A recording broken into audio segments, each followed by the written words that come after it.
Into an ancient world of swords and sorcery, delights and danger, comes a hero so strong, so powerful, so weird, that he defies description, save that he is but a few feet tall, has a long tail and snout, is covered with short gray fur, and bears the name Cerebus The Aardvark. Tonight's episode, Song of Red Sophia.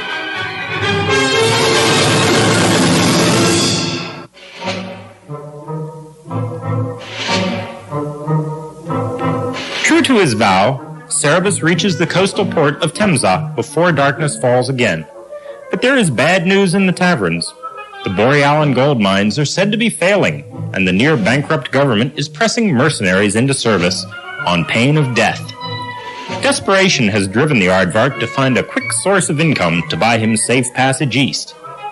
Against his better judgment, he returns to Tansubal, there to meet with Henrot, a very powerful wizard, said to draw his power from not one, but two of the 5 spheres of the gods.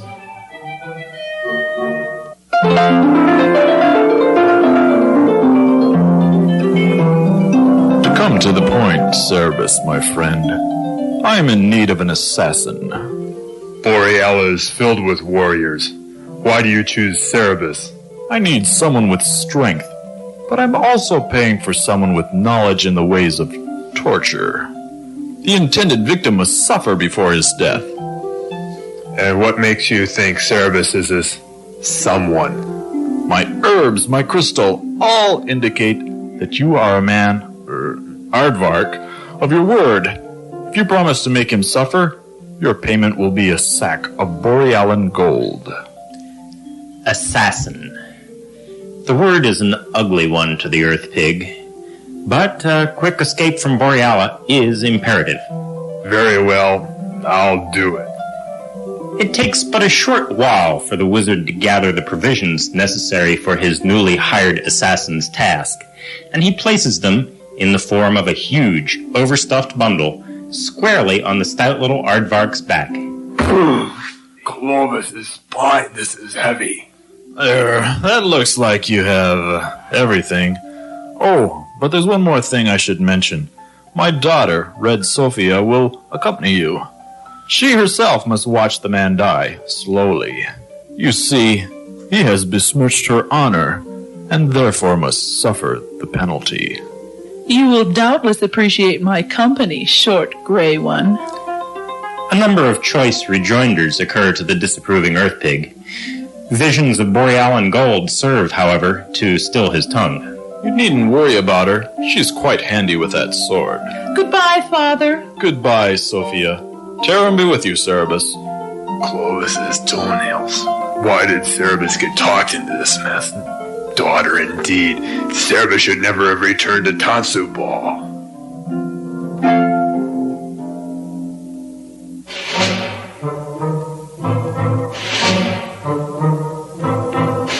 For Cerebus, the ensuing yards pass like miles, as Sophia begins to relate her life story. So, after I got out of school, I started working with Dad, but that was a real drag. So I started playing around with swords. Now I can beat any 5 of the town boys. Bum-ba-da-da, bum-ba-da-da. I also took a few dance courses. Do you dance? I guess not. I'm one of the best, of course. I find it loosens me up, you know? Helps me to express myself. Da-dum, da-da-dum, da. I wouldn't want to do it for a living, but I always say, you only go around once, so you should grab all of... Whoops! With a mighty pelvic bump, Sophia accidentally knocks the startled Earth Pig into a nearby bush. Idiotic brat! I haven't heard enough of your... So, you challenge Red Sophia and besmirch her honor. Besmirch your... Cerebus jumps just in time to avoid the angry slash of Sophia's sword. This is what comes of seeking your fortune in these insane Northlands. Sophia's single blade becomes 2, even as Cerebus leaps for his own. Standard Panrovian dual assault. Doubtless taught the wench by one of the liquor-sodden barons in exile. Sophia's dagger lags in its sweep toward the Earth Pig's vitals. Panrovian beyond a doubt. She will soon discover that Cerebus is no town bumpkin to fall for such dated techniques. As Sophia twists to dodge the aardvark's blade, she presents a tempting and rotund target. Ooh! And the flat of Cerebus's broadsword painfully introduces Red Sophia to professional swordplay. I must defeat this wench somehow without harming her. With luck, we can be on our way again within the hour. Gradually, Sophia's plentiful form emerges from the bushes, but her expression betrays no battle lust, only... Oh, my lord Cerebus, I have sworn a vow that any man who defeats me in battle shall possess me. I am yours to command. Let me do your bidding, O short gray master. My body is yours. Do my bidding, eh? Cerebus is most pleased. Here! Oof. You can carry the supplies.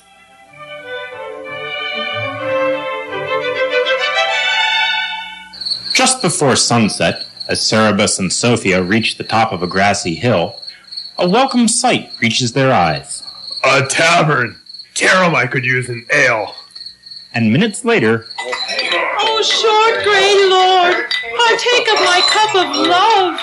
Drink with me. Clovis's blood. Stop drooling in my tankard, girl. Stop, take me. A comely wench reduced to begging for a bedmate? Methinks Thug the Unseemly will have a hand here. Here now, pretty red hair. Forget the gray beast. Join Thug for a tankard at his table. Nay, Cerebus is my lord and master, and my favors are for him alone. What? Tarum, this ale is potent. You prefer him over Thug the Unseemly? A real man? I am his by right of conquest. Them Thug has no choice. I challenge you, short gray pervert. So!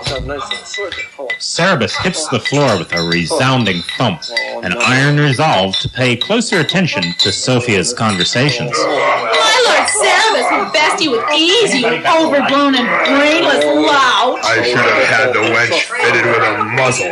My honor has been besmirched, and Cerebus will avenge me. Tarum's teeth. Does no one go to taverns for a quiet drink anymore? Pray now to your worthless snow god scum. Your time is not. Tarum, I have no intention of killing anyone in the wench's name. Fortunately, Thug's size makes him extremely ponderous and slow-moving. Cerebus spots an opening and... Let's go. Wait! We can't leave yet. You only knocked him out.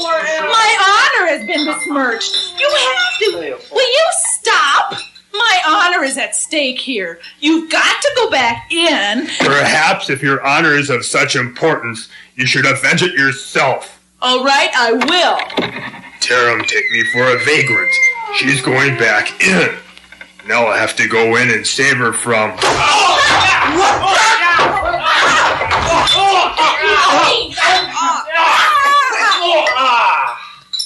And Sophia emerges from the tavern, victorious.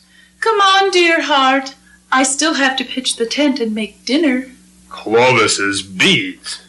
Cerebus begins to think a band of Panrovian dueling instructors could capture this foul country. Later that night, in a tent in a meadow, But another day's travel to Brandpur, thank Tarum.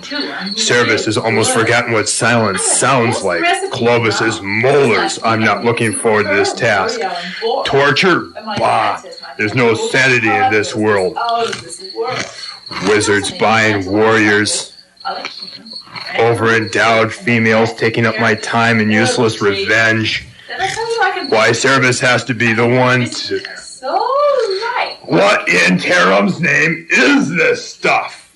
It's granola, for set's sake. You know, nuts, oats, molasses. Horse feed? You would prepare horse feed for an earth pig born? a short hunt turns up a more suitable meal for the aardvark, and he returns to the tent where he can munch at last contentedly. How can you stand to eat that? It was just alive a minute ago. Alive or dead, meat is meat. Cerebus always eats meat. But if you think that way, that meat is meat, you'd have to include human beings as food, too. Only if game is scarce. Either you have a very gross sense of humor, or I think I'm going to be sick.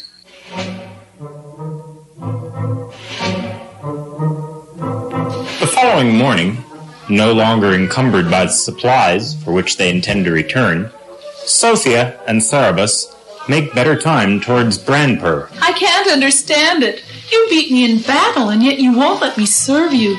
On my father's life, I vow to do anything that will please you, Earth Pig Master. How about a tail massage? Or maybe I could sew sequins on your helmet? Oh, did that branch hit you? Really, my Lord Cerebus, you should watch where you're going. Maybe you'd like a monogrammed handkerchief set.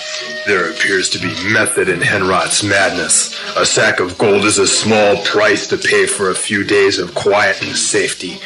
This way, up this slope. The gate is just at the top of this hill. I'm into hand-holding myself. I'm pretty good at it, too. Oops, watch out below. Clovis's skull. Or we could try granny and tonsil kissing. It's a specialty of mine. Now that I've moved the fake branches, these gates should be right here. But why did she have to move the branches onto Cerebus? Aha! Bingo! Maybe I'm not into the same things you are. What's your sign, anyway? Say, maybe we could slip into these bushes for a few minutes. Terum's blood, does this wench think of naught else? Looks like there's dirt on your snout. Would you, like me to lick it off? Nearby, a well-dressed young man recognizes a familiar voice and an even more familiar lewd proposal. Sophia! Tanis Ferris, you! Oh, Clovis's ears. Sophia, watch while you're swinging that thing. You have besmirched my honor, Ferris. Terum, if Cerebus waits much longer, there will be naught but hamburger left to torture. Let go of my arm, beloved Cerebus. I'll split that fop from stem That to... fop is worth a sack of gold to Cerebus. Stand back or by, Clovis. Whew. Now, Cerebus begins to suspect you two know each other. Perhaps you can tell me your version of things, my perfumed friend. Well, it all began... Liar! He's lying, beloved. He is. Kill him! Kill him! Kill him! Kill him! Kill him! Kill him! Kill him! You just wait until Cerebus gets done with you, you rogue. You struck her. Aye, this is the first moment's peace Cerebus has had in 2 days. You struck her. You barbarian. You cad. On your guard, you dwarfish Lothario. I'll thrash you. I'll pound you. I'll... As soon as I catch my breath, I have this lung infection, you know. Mayhap Cerebus has been too hasty in denouncing torture. Why don't you lean up against his statue and rest while Cerebus ties you up? Oh, thank you. You know, I loved her from the first moment I saw her. I would risk all for another chance to watch her bathe. These nails should help. Pity there's no sulfur around. Would that I could spend the rest of my life at her side. Ah, that would be heaven indeed. Terum, none of this wood looks dry enough for kindling. Her features are too perfect for a mortal such as I. Ah, Sophia, how could you spurn me so? What is it within your... Say, why are you heating up that rail? Guess. Oh. Fainted. Terum, it will take forever for the iron to heat up enough in this fire. So he would risk his life to look upon the wench. The ways of men are strange indeed to one who is earth pig born. Oh, my beloved Lord Cerebus. Only you would ask me to be your own. I'd do anything you want.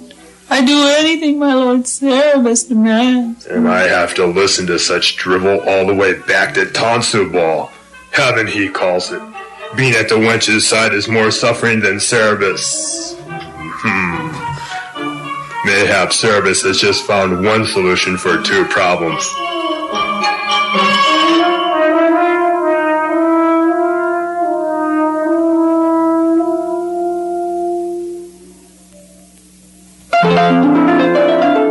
So it is that the next day finds Henrot enjoying the noon sun and altering the atomic structure of the occasional insect.